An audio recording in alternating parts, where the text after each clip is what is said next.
Cordiale saluto, gentili amici e amiche alla visione all'ascolto, ben ritrovati per quanto riguarda questa edizione della notte del nostro web giornale.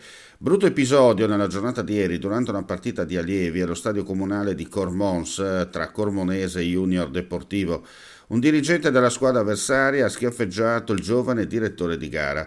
A denunciare l'accaduto sono in una nota congiunta la Lega Nazionale Dilettanti del Friuli Venezia Giulia e il Comitato Regionale Arbitri e la sezione arbitri di Udine.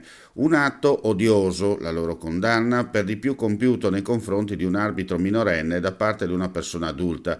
A subire la violenza in campo, secondo la ricostruzione, sarebbe stato un arbitro della sezione AIA di Udine da parte di un dirigente tesserato per la società Deportivo Junior di Tavagnacco. Ora la giustizia sportiva si esprimerà con le sanzioni che riterrà adeguate, si legge nella nota. Una persona è stata soccorsa questo pomeriggio per le ferite che ha riportato a seguito di un incidente stradale che si è verificato lungo la 4 nel tratto compreso tra San Giorgio di Nogaro e la Tisana in direzione Venezia, per caso in corso di accertamento da parte della Pol Strada, mentre conduceva una vettura ha perso il controllo del mezzo ed è finito contro il guardrail. Nessun altro mezzo coinvolto. La persona è stata presa in carico dal personale medico e infermieristico e trasportata in codice giallo precauzionale al vicino ospedale di La Tisana. Un uomo è stato soccorso nel pomeriggio nella zona di Valle Noncello, a Pordenone, per le lesioni che ha riportato un dito di una mano mentre stava tagliando della legna.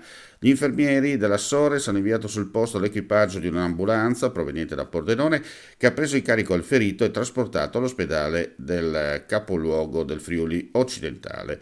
A Pasiano di Pordenone, negli spazi di un'attività produttiva nella zona di Cecchini, un uomo di poco meno di 50 anni di età ha riportato una lesione a un dito di una mano, subappuntazione fatta sul posto. È stato preso in carico dal personale sanitario e trasportato all'ospedale di Pordenone, dove si trova tuttora ricoverato. Chiudiamo qui questa edizione flash della notte, ulteriori news come sempre sul nostro sito friulitv.net. Grazie per la visione all'ascolto e non resta che augurare a tutti voi un buon proseguimento di giornata.